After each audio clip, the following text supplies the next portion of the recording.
नमस्कार दोस्तों, मैं रवि व्यास आप सभी का मेरे YouTube चैनल जनरल IQ पे स्वागत करता हूँ। आज जो अपने टॉपिक स्टार्ट करने जा रहे हैं वो 12th फिजिक्स का जो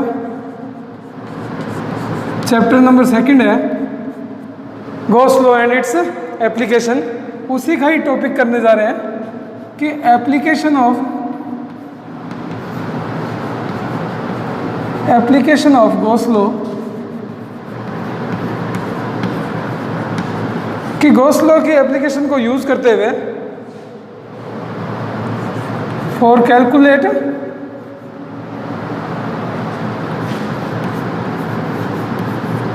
इलेक्ट्रिक फील्ड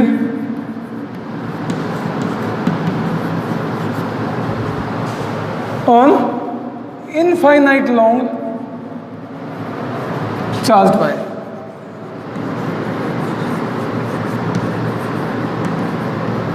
क्या आज के टॉपिक का नाम कि गॉस लॉ को यूज करते हुए गॉस लॉ की एप्लीकेशन के तौर पे आप एक इनफाइनाइट लॉन्ग चार्ज वायर है उस पे इलेक्ट्रिक फील्ड को कैलकुलेट करो। और ये जो बोर्ड एग्जाम के हिसाब से काफ़ी इम्पोर्टेंट टॉपिक भी है कि एक अनंत लंबाई की आवेशित तार पर जो है गॉस के नियम के द्वारा जो है इलेक्ट्रिक फील्ड को ज्ञात कीजिए। तो आइए स्टार्ट करते हैं अपने इस टॉपिक को। पहले अपने पूरा डेरिवेशन करेंगे, फिर ब्रीफ में भी समझेंगे कि ये कैसे कैसे जो है डेरिवेशन अपना कंप्लीट हुआ। मैंने एक वायर ली और ये मैंने माना कि अनंत से आ रही थी और अनंत को जा रही है। ठीक है, क्यों? क्योंकि इनफाइनाइट लॉन्ग चार्ज वायर ये है। मैंने माना ये वायर जो है पॉजिटिव चार्ज है। ठीक है, तो गॉस के नियम को यूज करने के लिए कुछ चीजें अपने को माननी पड़ेंगी। क्या? पहली ये माननी पड़ेगी कि चार्ज जो है वो सिमेट्रिकली डिस्ट्रीब्यूट है। इनफाइनाइट लॉन्ग वायर है, अनंत लंबाई की चार्ज वायर है, उस पे चार्ज जो है वो सिमेट्रिकल रूप से डिस्ट्रीब्यूट हुआ है। सिमेट्रिकल का मतलब यूनिफॉर्म डिस्ट्रीब्यूशन है जो है पूरी वायर पे। दूसरी, अपने को एक गॉसियन पृष्ठ की परिकल्पना करनी पड़ेगी। क्यों? क्योंकि कारण मेरे को पता है कि गॉस का नियम क्या है, किसी बंद जो सरफेस पे यूज होता है उस सरफेस को क्या बोलते हैं, क्लोज सरफेस को क्या बोलते हैं, अपने गॉसियन पृष्ठ ही बोलते हैं। तो गॉसियन पृष्ठ की परिकल्पना करनी पड़ेगी। और तीसरा, अपने को मानना पड़ेगा इस गॉसियन पृष्ठ पे हर पॉइंट पर, गॉसियन पृष्ठ के हर पॉइंट पर इलेक्ट्रिक फील्ड क्या रहने वाला है, समान रहने वाला है। इलेक्ट्रिक फील्ड समान रहने वाला है। ये तीन चीजें मैंने गॉस के नियम में देखी कि चार्ज सिमेट्रिकल होना चाहिए, गॉसियन पृष्ठ होना चाहिए और हर पॉइंट पे इलेक्ट्रिक फील्ड समान होना चाहिए। कारण अपन पहले भी डिस्कस कर चुके हैं कि गॉस लॉ जो है वो हर जगह एप्लीकेबल तो है, कोई भी बंद सरफेस है वहां एप्लीकेबल जरूर है, लेकिन हर जगह यूजफुल हो ये जरूरी नहीं है। ये एप्लीकेबल तो हर जगह हो जाएगा, लेकिन यूजफुल कहाँ होगा? जहाँ चार्ज क्या होगा, सिमेट्रिकल बटा होगा, यूनिफॉर्म रूप से पूरे में बटा होगा। ठीक है, अब कुछ कंसेप्ट पीछे चलते हैं। चार्ज एंड फील्ड का, इलेक्ट्रिक फील्ड की बात करी थी अपन ने वहाँ, तो मैंने देखा था कि जब भी पॉजिटिव चार्ज होगा, पॉजिटिव चार्ज हमेशा इलेक्ट्रिक फील्ड, पॉजिटिव चार्ज के लिए इलेक्ट्रिक फील्ड कहाँ होगा? आउटवर्ड्स होगा। हमेशा कहाँ होगा? आउटवर्ड होगा। और नेगेटिव चार्ज के लिए हमेशा इनवर्ड होगा, चार्ज की तरफ होगा। तो ये इलेक्ट्रिक फील्ड माना मैंने। चार्ज अगर सिमेट्रिकल डिस्ट्रीब्यूट है तो हर पॉइंट पे इलेक्ट्रिक फील्ड भी क्या रहेगा? समान रहेगा। और यहाँ इलेक्ट्रिक फील्ड क्या दिख रहा है अपने को? यूनिफॉर्म दिख रहा है। कारण क्योंकि चार्ज जो है सिमेट्रिकली डिस्ट्रीब्यूट हुआ है। तो पहली चीज होगी अपनी। फिर गॉसियन पृष्ठ की परिकल्पना करते हैं। तो कंडक्टर जो है, तार जो है वो एक सिलेंड्रिकल की शेप लेती है। तार कैसी शेप की होती है? सिलेंड्रिकल शेप की होती है। तो मैं गॉसियन पृष्ठ की परिकल्पना इसकी कैसी करूंगा? बेलनाकारी करूंगा।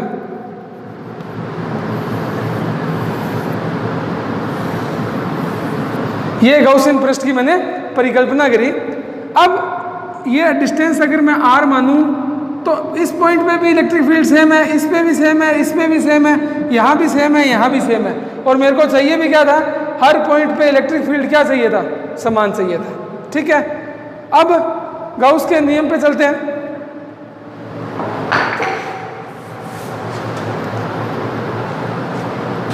फाई बराबर क्या था, क्लोज सरफेस में ई डॉट डी है, ये क्लोज सरफेस दी है, ये कौन सी है, सिलेंड्रिकल।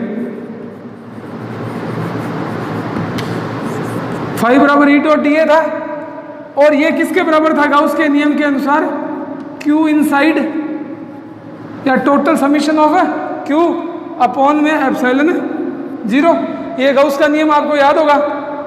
अब मेरे को क्या चाहिए, सबसे पहले अगर मेरे को इलेक्ट्रिक फील्ड निकालनी है तो मेरे को पहले चार्ज चाहिएगा, और अनंत आवेशित जो अनंत लंबाई की जो तार है उस पर कितना आवेश होगा तो मैं निकाल नहीं सकता। अगर इसकी लंबाई फिक्स होती तो मैं चार्ज की वैल्यू निकाल लेता, लेकिन अब ये कितनी लंबाई की, अनंत की, तो चार्ज मैं कैसे निकालूं। तो उसमें मैं क्या करता हूं, एक नई टर्म लेके आता हूं, लैम्डा। इस टोटल चार्ज को जो क्यू इनसाइड है इसको कैलकुलेट करने के लिए एक नई टर्म इंट्रोड्यूस करवाते हैं, कौन सी, लैम्डा। ये क्या होता है, चार्ज पर यूनिट लेंथ। रेखीय आवेश घनत्व भी बोल देते हैं इसको, रेखीय आवेश भी बोल देते हैं, linear charge, linear charge density भी बोल देते हैं, सिटी भी इसे ही बोलते हैं। तो क्या हुआ, अनंत लंबाई की तार है, उसका चार्ज अपने नहीं कैलकुलेट कर सकते, लेकिन मेरे को अगर पता हो कि 1 मीटर में 2 कूलम आवेश है, अगर मान लो मेरे को पता हो कि 1 मीटर की अगर वायर है तो उसमें 2 कूलम आवेश है, तो 2 मीटर की तार में कितना होगा, मैं अंदाजा लगा सकता हूँ कि 2 × 2 4 कूलम। 10 मीटर की मेरे को पता है 1 मीटर में 2 है, तो 10 में कितना हो जाएगा, 20। इस प्रकार से अगर मेरे को पर यूनिट लेंथ पता है तो मैं पूरे चार्ज की जो है टोटल चार्ज में जो है कैलकुलेट कर सकता हूं। तो लैम्डा बराबर किसके हो जाएगा, Q inside, Q inside upon में पर यूनिट लेंथ, एल मान लूँ मैं, यहाँ से यहाँ की लेंथ क्या मान ली मैंने, एल। तो क्यू इनसाइड बराबर क्या हो गया, लैम्डा बराबर क्या हो गया, क्यू इनसाइड अपॉन एल, और टोटल क्यू कितना हो गया, क्यू इनसाइड की बात करी जाए तो लैम्डा इंटू एल, वज्र गुणा हो जाएगा लैम्डा इंटू एल। तो ये फॉर्मूला भी आपको याद रखना है, अभी काम आने वाला है। उतारो इसको,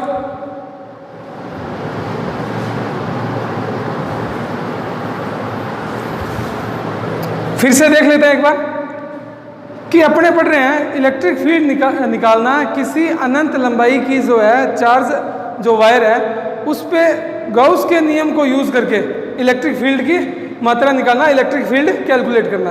तो सबसे पहले मैंने अनंत लंबाई की एक तार ली, पॉजिटिव चार्ज दिया उसको, उसके लिए अब गाउस का नियम का प्रयोग करना है। तो कुछ चीज़ों की परिकल्पना करनी पड़ी मेरे को कि पहली चीज़ ये जो है क्या कहते हैं, चार्ज जो है पूरी लंबाई पे सिमेट्रिकली डिस्ट्रीब्यूट होना चाहिए, यूनिफॉर्मली डिस्ट्रीब्यूट होना चाहिए। दूसरा मैंने माना कि ये सरफेस कैसी होनी चाहिए, गाउसियन पृष्ठ होनी चाहिए। गाउसियन पृष्ठ का मतलब एक 3D सरफेस होनी चाहिए जो क्या है, क्लोज लूप या क्लोज जो सरफेस बनाती हो। तीसरा, हर पॉइंट पे इलेक्ट्रिक फील्ड क्या रहना चाहिए, समान रहना चाहिए। मैंने फिर देखा कंडक्टर है, अगर कोई वायर है, वायर की इमेज कैसी होती है, एक सिलेंडर की टाइप में होती है। तो मैंने गाउसियन पृष्ठ कैसा लिया, यहाँ सिलेंडर लिया, यहाँ मैंने ये बनाया, इसके हर पॉइंट पे इलेक्ट्रिक फील्ड क्या रहेगा, समान रहेगा। अब मैंने गाउस के नियम पे गया, गाउस का नियम क्या था, फ्लक्स क्या होता है, ई डॉट डी ए का समाकलन क्लोज सरफेस में। फिर गाउस के नियम के अनुसार क्यू अपॉन एप्सिलॉन 0। अब क्यू इनसाइड में कैसे निकालूं वो देखा मैंने, क्योंकि इनफाइनाइट लॉन्ग वायर है उस पर क्यू निकालना बहुत मुश्किल है। तो मैंने पर यूनिट लेंथ ली और उसके लिए मैंने फॉर्मूला इंट्रोड्यूस करवाया लैम्डा का, जिसे लीनियर चार्ज डेंसिटी बोल दिया। अब ये क्या, लैम्डा बराबर क्या होगा, charge upon per unit length. तो चार्ज कितना था, Q inside, per unit length मैंने एल मान ली, तो एल क्यू इनसाइड बराबर बटे एल। तो यहाँ से क्यू इनसाइड टोटल चार्ज की वैल्यू कितनी होगी, लैम्डा इंटू एल वैल्यू आ गई। ठीक है, आगे चलते हैं।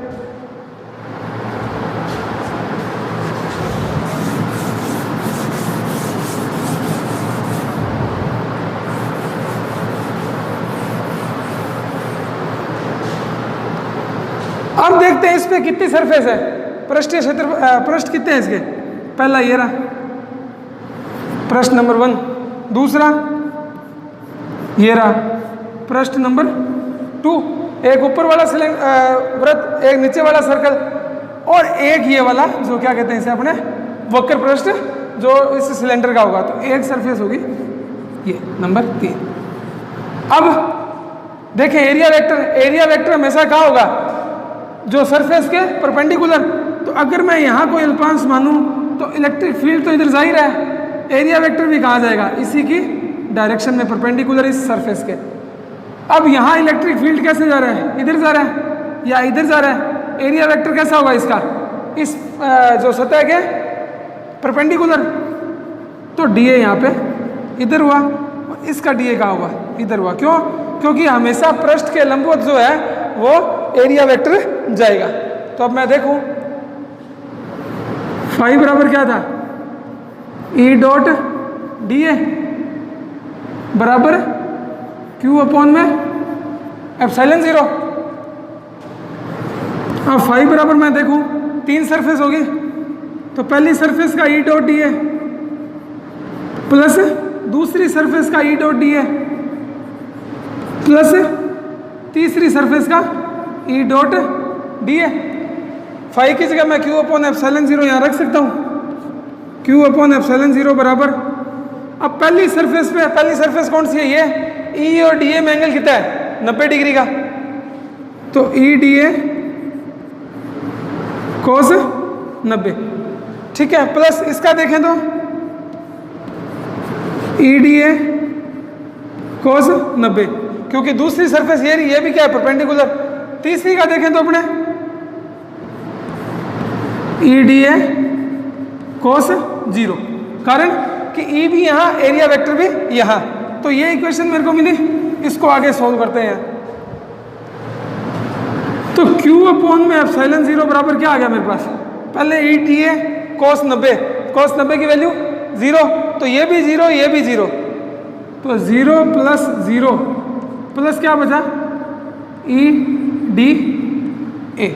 अब मैंने देखा ई यहाँ क्या है, इलेक्ट्रिक फील्ड है, और मैंने यहाँ बात करी थी कि जब भी अपने गाउस के नियम की एप्लीकेशन करेंगे, और यहाँ मैं देख रहा हूँ कि आर रेडियस है, तो हर पॉइंट पे जो है क्या इलेक्ट्रिक फील्ड क्या है, समान है। तो जब इलेक्ट्रिक फील्ड कांस्टेंट है तो कांस्टेंट क्या आ जाएगा बाहर, तो Q अपॉन में एप्सिलॉन 0 बराबर ई और डी ए।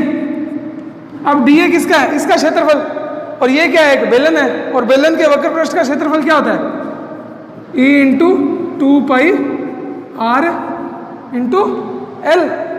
अब Q की वैल्यू क्या थी, Q की वैल्यू मैंने निकाली थी, Q बराबर लेमडा इंटू एल।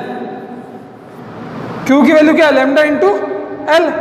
तो Q की वैल्यू मैंने रखी लेमडा एल अपॉन में एप्सिलॉन 0 बराबर ई into 2 pi R L. L से एल कैंसिल हो गया, तो ई की वैल्यू कितनी आ गई, ई बराबर lambda upon 2 pi R epsilon 0। Lambda upon में ये जो 2 पाई आर इधर चला जाएगा, 2 पाई आर एप्सिलॉन 0, ये मेरी इलेक्ट्रिक फील्ड की वैल्यू हो जाएगी। अब सदिश रूप में इसको दिखाना हो तो आपको डायरेक्शन पता है कि पॉजिटिव चार्ज है तो डायरेक्शन बाहर की साइड है, और अगर नेगेटिव चार्ज है तो डायरेक्शन इनवर्ड या अंदर की साइड है। तो ये जो है आप यहाँ से फिर से देख लो एक बार, ये मेरे को गाउस के नियम से पता था। फिर मैंने 3 सरफेस बानी, 1, 2 और 3। अब तीनों फर्स्ट सरफेस पे मैंने क्या करा कि फ्लक्स की वैल्यू निकालने की कोशिश करी। तो मैंने देखा यहाँ दोनों क्या एक दूसरे के परपेंडिकुलर, यहाँ क्या है परपेंडिकुलर, तो ये दोनों ही क्या हो जाएंगे 90-90 डिग्री, ये दोनों क्या हो जाएंगे 0। यहाँ जो है एरिया और इलेक्ट्रिक फील्ड सेम डायरेक्शन में है तो एंगल 0, तो ई डी ए बच जाएगा। सब पे इलेक्ट्रिक फील्ड क्या है, समान है, तो ई कांस्टेंट है, बाहर आ गया।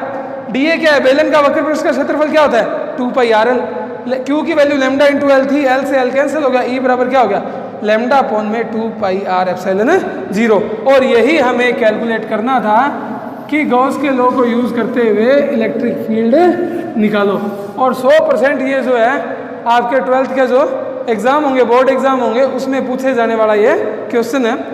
तो अगर आपको ये वीडियो अच्छा लगा हो तो इसे ज़्यादा से ज़्यादा लाइक करें, शेयर करें, सब्सक्राइब करें। धन्यवाद।